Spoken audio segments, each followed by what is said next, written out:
Kwenye nyeti za wachezaji ni kwamba Ivana Kloll amefichua mahaba dhidi ya mwanasoka wa kombe la dunia ambaye amekutana nao ana kwa ana na kisha kuweza kukiri mmoja ambaye alimpenda zaidi. Ivana, mwanamitindo mwenye umri wa miaka 33, alipata umaarufu wakati wa kombe la dunia mwaka 2022 huko nchini Qatar alipokuwa akiweza kushabikia Croatia na kuibukia nafasi ya 3. Alikuwa anafahamika sana kuweza kuweka kifua chake wazi kwenye kombe hilo la dunia pamoja na sidiri ambazo kwa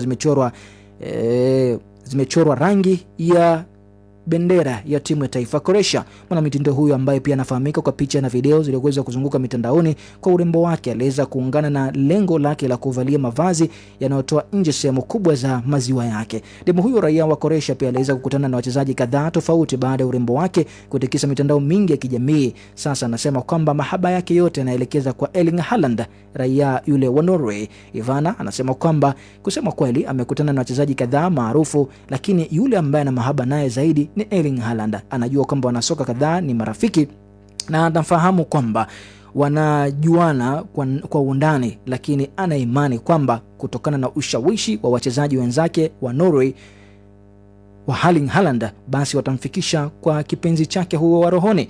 Hata hivyo, Haaland hajaweza kunukuliwa wala hajaweza kuulizwa lolote kuhusiana na mwanadada huyo.